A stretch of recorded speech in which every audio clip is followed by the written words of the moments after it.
이제 말싸움은 됐고요, 아버님. 저는 더 드릴 말씀 없으니까 가보세요.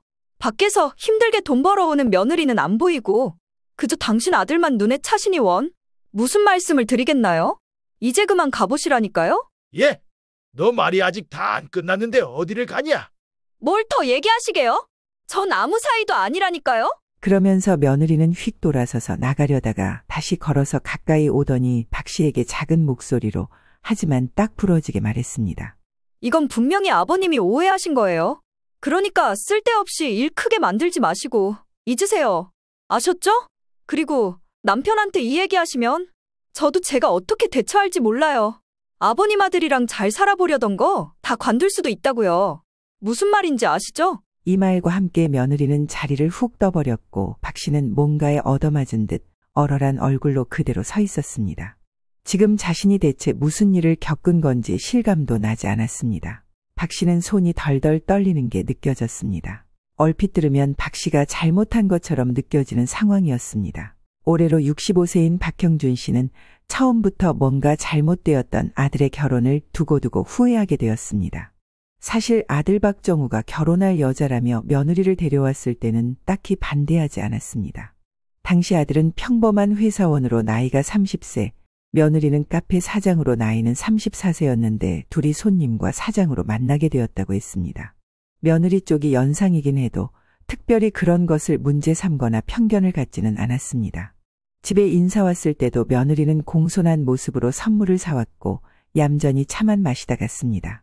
이때 며느리의 인상은 아들보다 한결 더 어른스럽고 차분한 이미지가 있었습니다.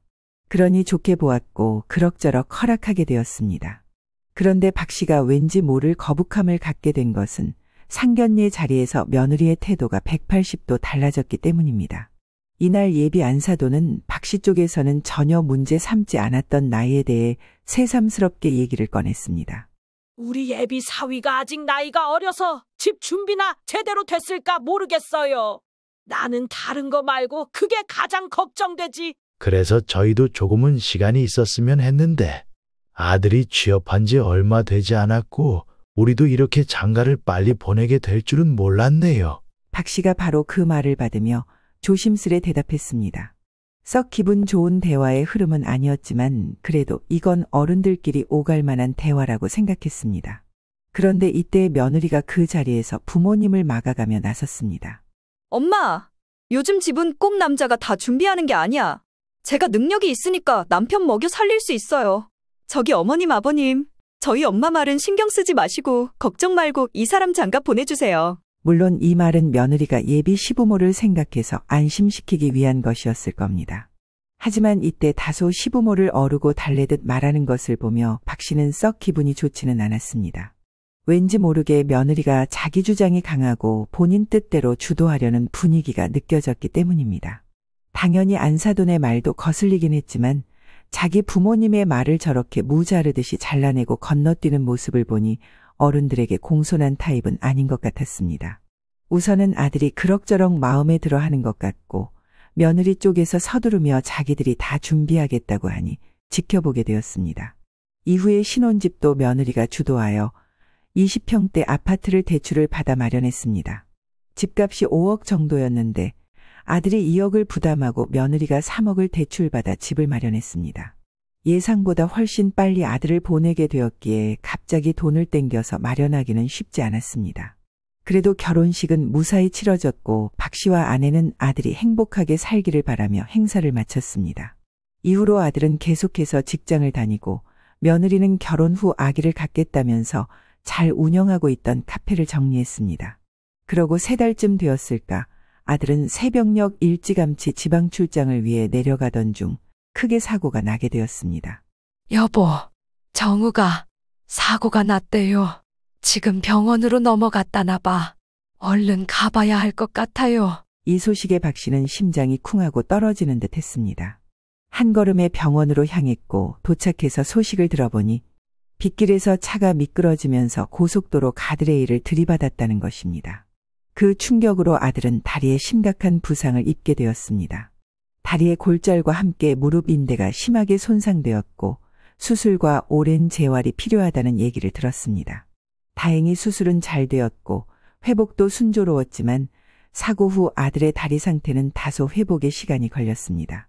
장시간 서 있거나 이동을 많이 해야 하는 직장 생활이 어려워졌고 결국 원래 다니던 직장으로 복귀할 수 없었습니다. 아이고, 어떻게 결국은 직장도 그만둬야 하고 이게 뭔지 모르겠어요. 직장 때문에 그렇게 된 건데 크게 책임져주고 보상해주는 것도 시원찮고 우리 정우만 안타깝게 됐네. 그 이후로 아들은 직장을 다시 구하기 위해 많은 노력을 했지만 체력적인 문제와 사고 후유증 때문에 구직 활동이 쉽지 않았습니다. 몇 차례 면접을 보기도 했지만 번번이 불발되었고 시간이 갈수록 아들도 지쳐가는 것처럼 보였습니다. 아무래도 집에서 아들과 시간을 오래 보내게 될 며느리 눈치가 보이기도 했고 박 씨의 아내는 반찬들을 이것저것 해서 갖다 주었습니다. 그전엔 오롯이 아들의 수입으로 생활하다가 멈추게 되었으니 여러모로 신경이 쓰였던 것입니다.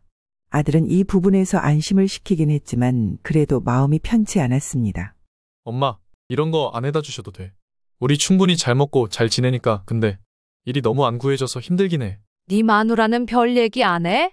너 믿고 카페며 뭐며 다 정리했다더니 매달 생활비가 지금 없는데 어떻게 지내는 거냐? 당시에 신경이 쓰였던 박 씨는 얼마 들어두었던 예금을 깨서 당장 필요한 생활비를 쓰라면서 1,000만 원을 보태주었습니다. 아껴서 잘 쓰도록 하고 얼른 완전히 다 회복해서 일도 구하고 하자. 그래도 너 아직 젊으니까 얼마든지 길이 있겠지. 저 자식 책임지는 게 그렇게 순탄치가 않은 거야 원래. 결혼하면 너 혼자만의 몸이 아니라고. 아직 자식은 없다만. 그런데 얼마 지나지 않아 며느리는 곧장 자신이 일하겠다며 나섰습니다. 이 사실은 아들을 통해 듣게 되었습니다. 다시 가게 자리를 하나 얻어서 시작해볼까 한대요. 안 그래도 자기는 계속 쉴까 했는데 집에서 쉬면 병이 나는 타입인 것 같다고 하네요. 둘 중 한쪽이라도 빨리 시작하면 좋죠. 아이고 그래. 누구든 얼른 일해서 생계를 책임져야지. 그래, 부부는 그렇게 서로 도우면서 사는 거야. 그래도 며느리가 나이도 있고 생각도 있구나 싶어 박 씨 부부는 잠시나마 안도했지만 그 순간은 그다지 길지 않았습니다. 며느리가 오픈한다는 가게는 부부가 예상했던 카페나 음식점도 아니고 바로 선술집이었기 때문이었습니다. 선술집이라고. 그건 보통 새벽까지 하고 술도 팔고 그러지 않냐? 결혼한 여자가 그런 데에서 밤늦게까지 시간을 보내고 그러면 어떡해? 아버지, 너무 걱정 안 하셔도 돼요. 중간에 알바생도 쓸 거고 이 사람도 아기 가질 거 생각해서 무리는 하지 않겠다고 했어요. 그렇다고는 하지만 박 씨는 솔직히 마음이 썩 놓이지는 않았습니다. 안 그래도 며느리와는 그다지 왕래가 없는 상황이고 아들도 저렇게 쉬고 있는데 돈 벌겠다고 나가 있는 며느리에게 일일이 잔소리를 할 수는 없었습니다. 하지만 안타깝게도 이후로 며느리와 박 씨 부부는 부딪히는 일이 많아졌습니다. 박 씨의 아내가 어느 날 선술집에 들렀다가 얼굴을 잔뜩 찌푸리며 돌아온 것입니다. 왜 그러냐고 물었더니 아주 불편한 장면을 봤다는 것이었습니다. 내가 진짜 너무 기분이 나쁘더라고. 아니, 저녁에 출근해서 새벽에 퇴근을 한다고 하니까 밥이나 잘 먹나 싶어서 여기 시장 김밥이랑 이것저것 사갖고 갔단 말이에요. 근데 며느리가 가게 남자 손님들이랑 너무 친근하게 앉아 있는 거야. 누가 보면 결혼한 여자인지도 모르게 애인들 만나듯이 다정하게 있더라고. 걔가 아무리 부침성이 좋다지만 이건 아니잖아요. 뭐라고? 당신이 예민한 게 아니고 진짜로 그랬어? 그렇다니까요. 게다가 며느리도 내가 오니까 너무 놀랬던지 얼른 그 자리에서 일어나더라고. 어머니라고 하니까 옆에 있던 남자들도 스르륵 옆으로 빠지는데 기분이 영 좋지 않았어요. 그런데 문제는 거기서 아내와 며느리의 마찰은 끝나지 않았던 것입니다. 박 씨의 아내의 성격은 아들에 관해서는 웬만해서 할 말은 하는 편이었습니다. 그래서 이전 상견례 때도 되도록 말을 조심하도록 했고 웬만한 건 박 씨가 대신 나서서 해결했던 것이었습니다.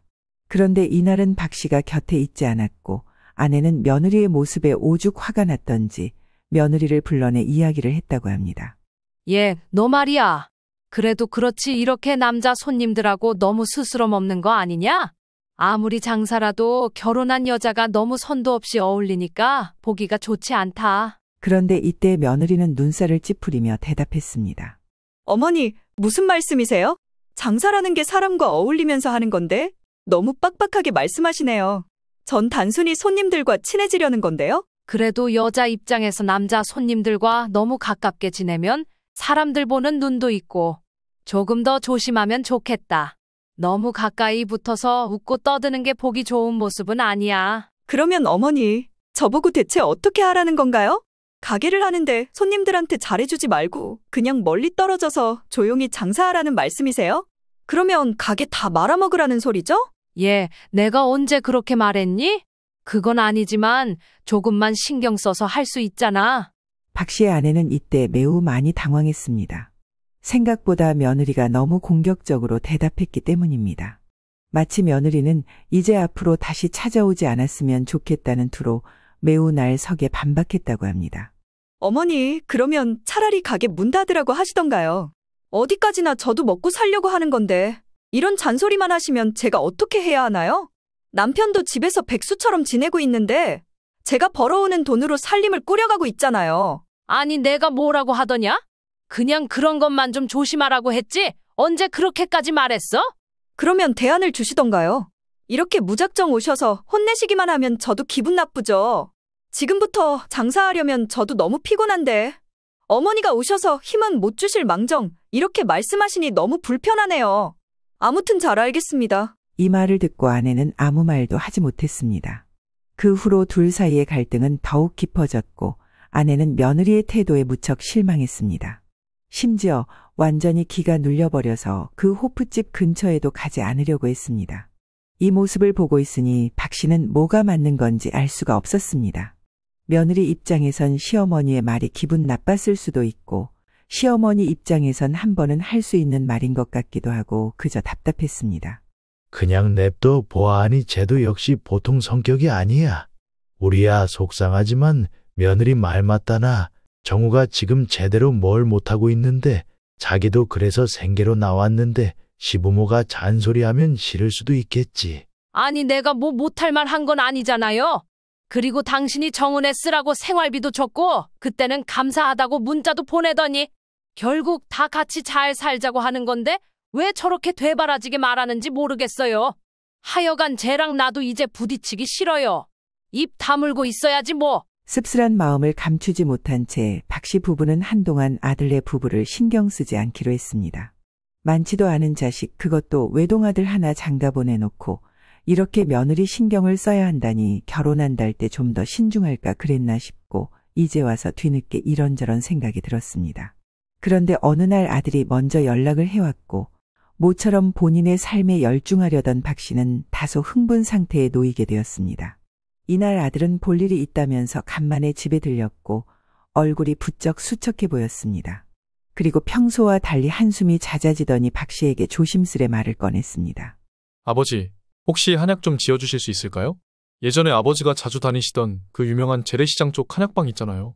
그거 먹으면 기운이 좀 났던 것 같은데 요즘 몸이 너무 힘들어서요. 박 씨는 놀라며 물었습니다. 아니, 뭐가 그리 힘드냐? 배달일 한다고 했지 않았어? 일이 너무 많은 거야. 네. 그런데 생각보다 일이 너무 고돼요. 밤낮 없이 뛰어야 해서 잠도 제대로 못 자요. 쉬지 않고 계속 하다 보니 졸 때도 있고 수술한 부위는 많이 나아지긴 했지만 그래도 체력이 전체적으로 떨어진 것 같아요. 이 말에 아내도 이상하게 생각하며 물었습니다. 아니, 네가 지금 그렇게까지 무리하면서 해야 될 이유가 뭐가 있어? 몸 완전히 회복할 때까지 일단은 쉬엄쉬엄 하기로 했잖아. 네 마누라도 일하고 있는데 그러다가 수술한 곳 덧나면 어떡하려고 그래? 아들은 고개를 숙이며 한참 뜸을 들이더니 결국 말했습니다. 사실 지금 일을 하지 않으면 안 될 상황이라서요. 이 사람 가게 확장을 하느라 대출을 좀 받았어요. 우선은 제 이름으로요. 그 말에 박 씨와 아내는 눈이 휘둥그레졌고 아내가 다급히 물었습니다. 뭐? 네 이름으로 대출을 받았다고? 이 녀석아, 너 그렇게 대뜸 대출을 받아버리면 어떡해? 우리한테 물어보기라도 했어야지. 아들은 피로감이 가득한 얼굴로 대답했습니다. 우선은 생활비는 아버지가 주신 거 잘 쓰고는 있긴 하지만 그것도 갚아야 하고 그리고 와이프도 지금 가게에 자신이 있어서인지 제대로 하고 싶다고 하더라고요. 근데 아무래도 돈이 많이 들어서. 잠깐만, 그래서 얼마나 받은 건데? 다시 말해봐. 그러자 아들은 당혹스러운 얼굴로 떠듬떠듬 답했습니다. 그게 1억 정도 받았어요. 여기서 박 씨는 뭔가 기우뚱하고 미끄러지는 듯한 기분을 느꼈습니다. 1억이라니 아들을 장가 보내면서 집에 보태준 돈이 2억이었는데 지금 직장도 뚜렷하지 않은 아들을 상대로 대출을 받아서 가게 확장을 시키다니 이건 너무 말도 안 되는 상황이었습니다. 눈이 따끔거리고 머리도 어지러웠습니다. 나 안 되겠다. 이건 도저히 못 넘어가겠다. 네 마누라 만나서 얘기를 해야겠어. 아들은 웬만하면 말리고 싶었던 것 같지만 자신도 많이 힘들었는지 별말 없이 그냥 수긍하며 있었습니다. 그래서 너 지금 어떻게 하고 있는 거야? 무슨 일을 하는데 이렇게 몸이 다 상했어? 일단 갚을 게 많아지니까. 이 사람이랑 솔직히 요 근래 정말 많이 가게 때문에 싸웠거든요. 구직하는 기간이 길어지니까 자기 혼자 버는 게 부담되는 것 같기도 하고 그냥 이거저거 다 시끄러워서 그리고 은근히 제가 대출받았으면 하는 분위기라 그래서 받았어요. 박 씨는 곧장 전화를 걸어 며느리에게 따졌습니다. 너는 대체 무슨 생각으로 네 남편 이름으로 대출을 받았냐? 이게 지금 니네 상황에서 대책이 있는 행동이야. 그러나 며느리는 조금도 당황하는 기색 없이 대꾸했습니다. 네, 아버님. 어차피 제가 갚을 거예요. 무슨 문제라도 있나요? 문제가 되는지 아닌지 진짜 몰라서 하는 소리야. 네 남편이 아직 몸도 다 회복이 안 됐는데 그거 갚겠다고 이렇게 힘들게 일하면서 부담하고 있잖아. 아이고, 우리 어머님, 아버님. 진짜 돌아가면서 저한테 왜 이러실까? 저 서운하게 말이죠. 아들을 걱정하시는 두 분의 마음도 알겠지만요. 저도 어떻게든 가게를 키워야 해서요. 먹고 살아야 하지 않을까요? 이제 이런 얘기는 그만 듣고 싶네요, 아버님. 박 씨와 아내는 며느리의 뻔뻔한 태도의 말을 잊지 못했습니다. 더 말을 해봤자 의미가 없었고 며느리는 바빠서 나중에 연락을 드리겠다고 끊었습니다. 그리고 연락은 다시 오지 않았습니다. 박 씨는 심란한 마음에 이 일을 어떻게 처리해야 할지 이상하게 아들을 장가 보내고 난 뒤 편히 잠을 이루지 못하게 되었습니다. 결국 반복된 일들로 인해 부부는 며느리에 대한 불신이 깊어졌고 아들의 결혼 생활이 제대로 유지될 수 있을지 심각하게 고민하게 되었습니다. 그러던 어느 날 정말 해도 해도 너무하지 가지가지 한다는 그 말이 딱 맞는 사건이 일어나게 되었습니다. 박 씨와 아내가 며느리에 대한 소가리로 잠을 못 자고 있던 어느 날 박 씨는 도통 마음이 좋지 않아 친구들을 만나러 잠깐 시내로 나갔습니다. 요즘 신경 쓴 일도 너무 많고 회포를 풀 겸 고기를 먹으러 왔던 것입니다. 그러다가 화장실을 가러 잠깐 나왔는데 건너편 술집 야외 테이블이 눈에 띄었습니다. 조명을 밝게 해두고 젊은이들이 삼삼오오 모여 술을 마시고 있는 모습들이 보였습니다. 무심결에 지나치려던 차 박 씨는 순간 눈앞에서 뭔가 번개를 스쳐가듯 어떤 장면을 하나 보게 되었습니다. 그런데 그냥 눈을 깜박이며 모른 척하고 지나가기에는 너무 익숙한 듯한 얼굴이 그 안에 있었기에 다시 몸을 돌려 그쪽을 쳐다봤습니다.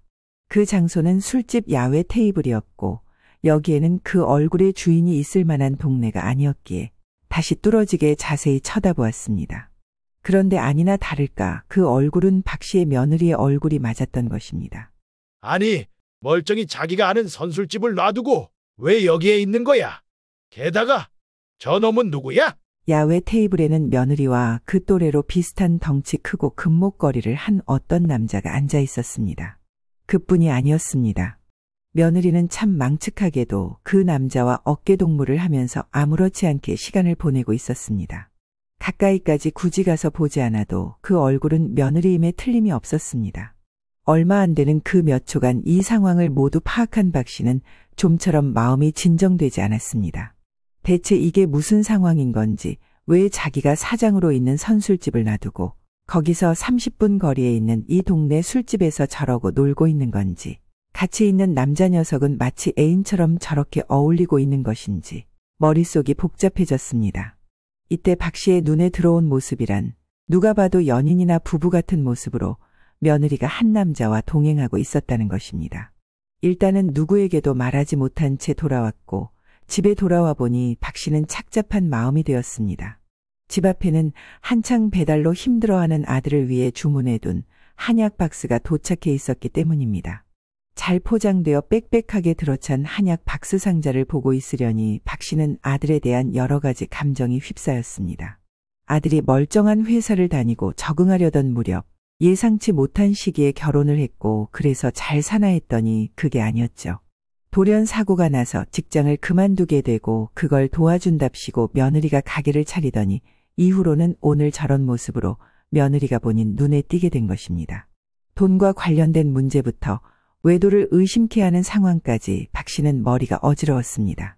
한약 팩 하나하나를 괜히 만져보는 동안 앞으로 이 약들을 먹고 힘을 내야 할 안쓰러운 아들의 모습이 겹쳐졌습니다. 아무래도 안 되겠다 싶었고 일단 아무에게도 이 사실을 알리지 않은 채 박 씨는 그대로 며느리의 가게로 직행했습니다. 마침 며느리는 가게에 돌아와 있었고 화가 난 얼굴로 또 찾아온 시아버지를 보니 며느리도 기분이 좋지 않았던 것 같습니다. 아버님, 무슨 용건으로 오신 거예요? 저 지금 한창 바쁜 시간인데. 잠깐 나와봐라. 여기서 할 얘기가 아니다. 박 씨는 며느리를 데리고 나와서 가게 골목에 서서 물었습니다. 너 아까 저쪽 동네 사거리 술집 앞에서 있는 걸 봤다. 웬 남자 녀석이랑 다정하게 어깨동무를 하고 있던데 대체 그게 뭐냐? 그러자 며느리는 순간 놀란 표정을 지었지만 이내 다시 얼굴을 풀며 말했습니다. 아버님, 무슨 생각을 하고 여기에 오신 거예요? 뭘 잘못 보신 것 같은데. 아무튼 아니에요. 대체 무슨 생각을 하시는 건지. 내가 뭘 잘못 봤다는 거냐? 너 돈 좀 벌고 어쩌고 한다고 그렇게 네 아들이랑 네 시부모까지 이렇게 무시하는 거 아니다. 내가 분명히 봤다고 금목걸이한 남자 녀석이랑. 그런데 때마침 그 남자가 가게 입구로 걸어 들어오는 것을 보았습니다. 저 녀석 아니냐? 그러자 며느리는 슬쩍 눈치를 보더니 다시 말했습니다. 아니, 저 녀석이라니요. 저분은 우리 건너편 순대국집 사장님이에요, 아버님. 여기 맛집거리 상인회에서 친해졌고 가게 때문에 할 얘기가 있어서 만난 거라고요. 너 나를 바보로 아는 거냐?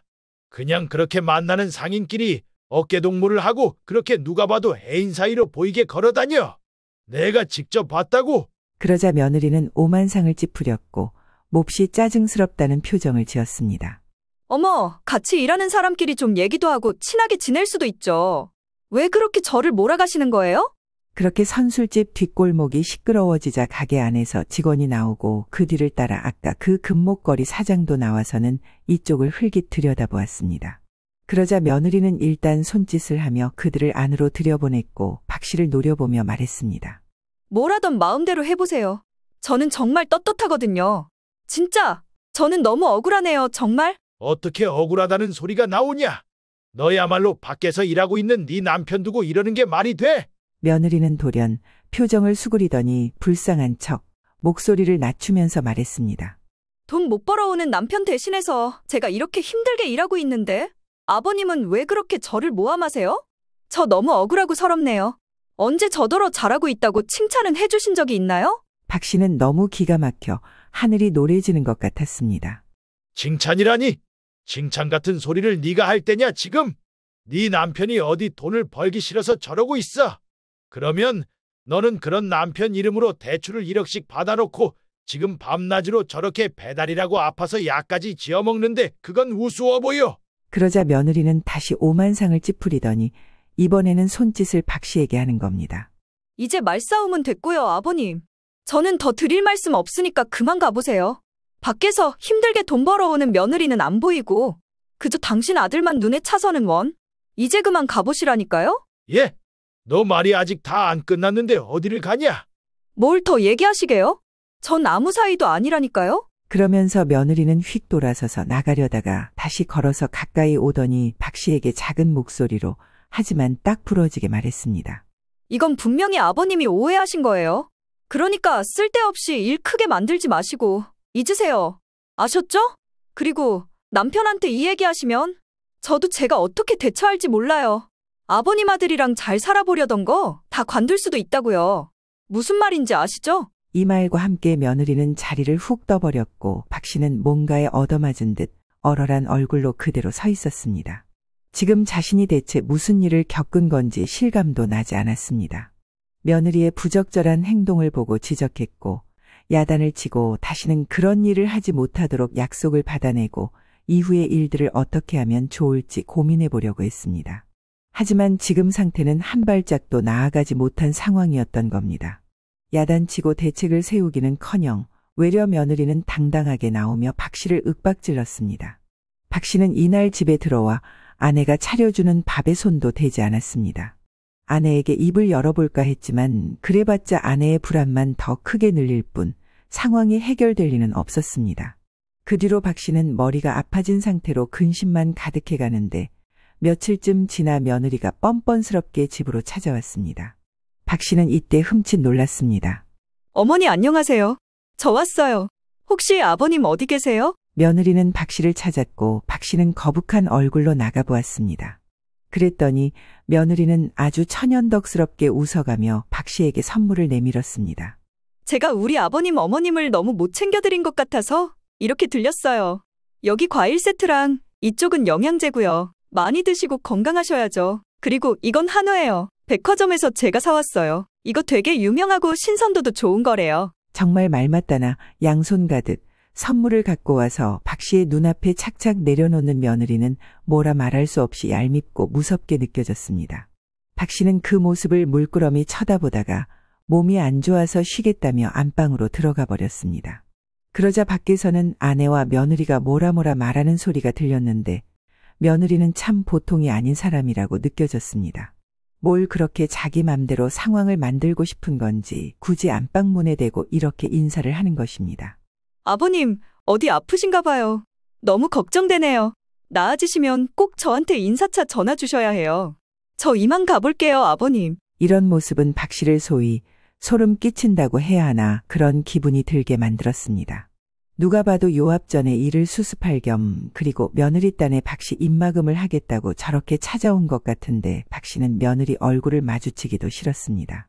여보, 다음부터 제 집에 온다고 하면 오지 말라고 해.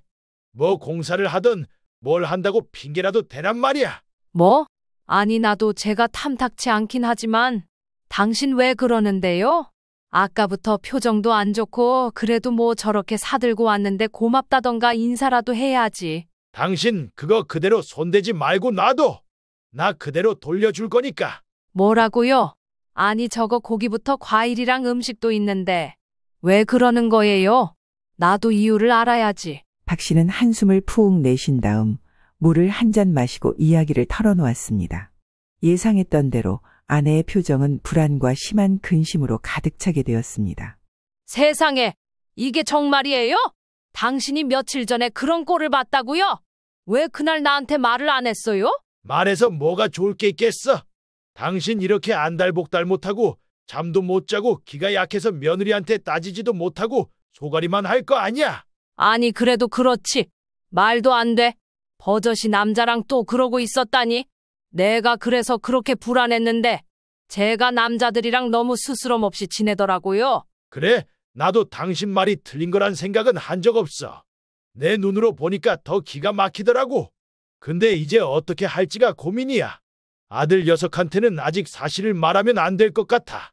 쟤 오늘 이렇게 집에 온 걸 보니 입단속하러 온 것 같아. 그런데 이렇게 얘기 나누기가 무섭게 며느리로부터 박 씨에게 전화가 걸려왔습니다. 박 씨는 어찌됐건 부딪히긴 해야 할 판이니 전화를 받았습니다. 무슨 일이냐? 몸이 안 좋아서 쉬겠다고 말했는데 뭐 급한 일이 있냐? 아, 그런 게 아니고요. 그냥 아까 아버님 표정이 너무 안 좋아 보이시길래요. 제가 드린 거 잘 받으셨죠? 안 그래도 그 얘기 때문에 연락은 하려고 했다. 이거 필요 없으니 너 다 가져가라. 그러자 잠깐 3초 정도 침묵이 흘렀습니다. 아, 아버님, 왜 그러세요? 사람이 성의를 표현한 건데 이건 아니죠. 진짜 아니다. 너무 매너가 없으신데요? 수작 부리지 마라. 너 애지간히 우리 집이 우습게 보이나 본데 이런 식이면 나도 대응을 하는 수밖에 없다. 지금 네가 이런 걸로 내 입마금하고 눈치 살필 때냐? 그러자 며느리의 목소리는 차가워지면서 공격적으로 변했습니다. 아버님, 말씀 이상하게 하시네요. 입막음이라뇨. 그렇게 말씀하시니까 제가 무슨 큰 잘못이라도 저지른 줄 알겠어요. 박 씨는 벌써 화가 머리끝까지 올랐지만 꼭 참으며 말했습니다. 큰 잘못이 아니면 뭐냐? 왜 자꾸 아무 일 아닌 척 슬쩍 넘기려고 해? 나는 그냥 넘길 생각 없어. 며느리는 코웃음을 치듯 빈정거리며 말했습니다. 어머, 너무 무섭네요, 아버님. 근데 아버님도 지금 전혀 유리하신 상황 아니시거든요. 그렇게 일방적으로 찾아와서 며느리한테 윽박지르고 증거도 없이 나쁜 사람 취급하신 거예요. 그거 저 괴롭히는 거예요. 그리고 저도 가만히 있을 생각 없어요. 박 씨는 당황하며 한숨을 내쉬었습니다. 네가 뭘 어떻게 할 수 있는데? 며느리는 조용히 그러나 확고하게 대답했습니다. 이런 식이면 저 아버님 아들이랑 못 살아요. 계속 이렇게 몰아붙이실 거면 그건 두고 보자고요. 박 씨는 손이 덜덜 떨리는 게 느껴졌습니다. 얼핏 들으면 박 씨가 잘못한 것처럼 느껴지는 상황이었습니다. 며느리 본인도 떳떳지 않은 주제에 저렇게 몰아가는 것입니다. 아무튼 제 말 무슨 말인지 아시겠죠? 이렇게 세게는 안 나가려고 했는데 아버님이 자꾸 고집을 부리시니까요. 제가 신경 쓸 일 만들지 말아주세요. 그리고 선물은 굳이 안 받으신다니까 그대로 모아두세요. 남편더러 찾아가라고 할 테니까요. 박 씨는 너무 화가 나서 전화를 끊어버렸고 그대로 주저앉았습니다. 외려 며느리에게 이렇게 말을 듣고 나니 어찌할 바를 몰랐던 것입니다. 이 사실을 아내에게 털어놓고도 둘은 옴짝달싹 못하던 중에 안 되겠다 싶었는지 박 씨는 친구에게 전화를 걸었습니다. 영환이 너 사위가 변호사라고 했지? 나 상담 좀 하자. 박 씨는 조심스럽게 운을 뗐습니다. 친구는 다소 난감한 얼굴로 대답했습니다. 무슨 일이야? 사위가 변호사긴 해도 그렇게 아무 때나 불러다가 물어보는 건 좀 그래. 무엇 때문에 그러는데? 박 씨는 숨을 고르며 답답한 속내를 털어놓았습니다. 며느리 하나 잘못 들여서 지금 집안 꼴이 엉망이야. 얘가 보통 사고를 친 게 아니거든. 마음은 굴뚝같이 이혼시키고 싶은데 이게 맞나 싶기도 하고 혹시 법적으로 우리한테 유리한 게 뭐가 있을지 알고 싶어서 말이야. 결국 며칠 후 친구가 자리를 마련해 주었고 박 씨는 처음으로 이런 부분에 대해 법적으로 누군가에게 조언을 얻게 되었습니다. 중간에 마음이 불편한 것도 있고 여전히 숙제로 남아있는 내용들이 있었지만 그래도 여기까지 온 이상 이제 뒤로 돌아갈 수는 없었습니다. 그리고 아들을 불러들였는데 여러모로 많이 힘든 건지 이전에 왔을 때보다 더 지쳐 보였습니다. 아들은 이제 한계라는 듯 말을 꺼냈습니다. 아버지, 저도 솔직히 이제 이게 결혼 생활인지 잘 모르겠어요. 벌써 집에서는 서로 말도 안 하고 문자로만 통보식으로 얘기하고 그게 지금 몇 달이 지났어요. 며칠째 집에도 잘 안 들어오고 살림도 다 제쳐둔 채 가게 핑계만 대고요. 여기까지 들어보니 이미 아들도 마음의 준비가 되었을 것 같아 박 씨는 그간의 일들을 다 털어놓기로 했습니다. 며느리가 외간 남자와 스스럼 없이 지내는 모습을 목격한 일 등 여러 정황을 말했습니다. 아들의 얼굴은 찌푸려지더니 그러면서 뭔가 짚히는 게 있다는 듯 다시 냉정한 얼굴로 돌아왔습니다. 저도 그런 생각을 안 해본 건 아닌데 아버지가 먼저 그런 부분을 알게 되시다니 좀 민망하고 죄송하네요. 이상한 구석이야 많았죠. 핸드폰 비밀번호도 걸어두고 집에도 늦게 들어오고 의심하려면 할 수도 있었어요. 근데 저는 워낙 대출 때문에 정신이 없어서 신경을 못 썼는데 진짜 착잡하네요, 아버지. 박 씨는 아들을 가만히 바라보며 고개를 끄덕였습니다. 아들은 한숨을 내쉬며 고개를 숙였습니다. 아버지, 저도 더는 이렇게는 못 살아요. 증거를 좀 찾아볼게요. 보통 아닌 사람이고 적당히 대처해서는 안 될 거예요. 그러고 얼마간은 아들과 조용히 앞일에 대해 준비를 했고 2주 정도 지나 박 씨는 근처 카페로 며느리를 불러냈습니다. 내가 왜 불렀는지 알겠지? 니네 이제 그만 이혼해라. 너도 생각은 했을 거 아니냐? 뭐라고요? 아니 다짜고짜 불러내서 무슨 말씀이세요?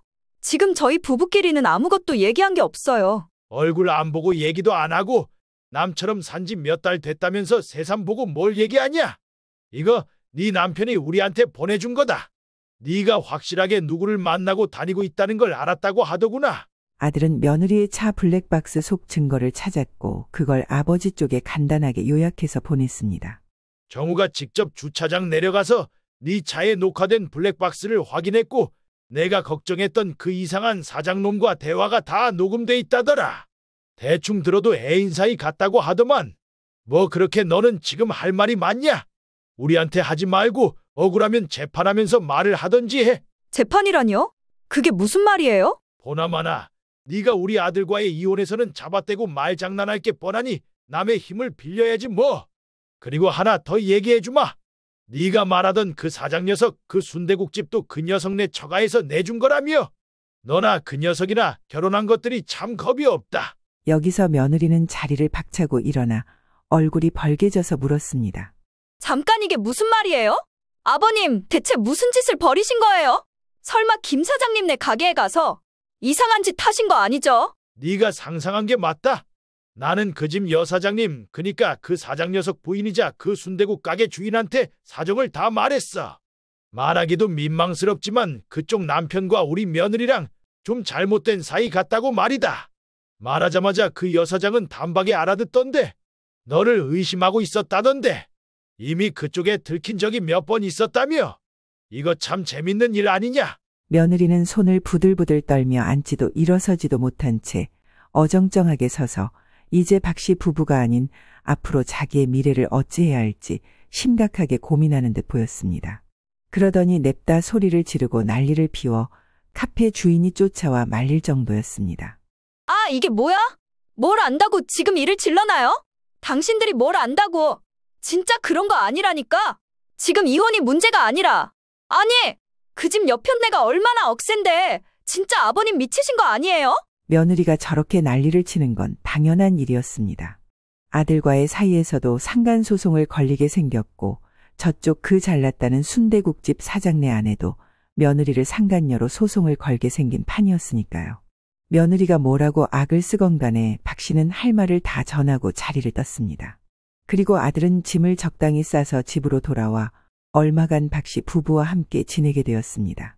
결국 며느리는 본인이 우려했던 모든 양쪽 소송에 걸려 난리가 났고 그쪽 친정에서는 우리 아들을 어떻게든 구슬려서 한쪽 소송이라도 좀 거두고 싶었던 모양이지만 아들은 관계를 대차게 끊어버렸습니다. 아버지, 나 얼마간은 쉬어야 할 것 같아요. 결혼하고 내내 너무 시달려서 안정이 필요해요.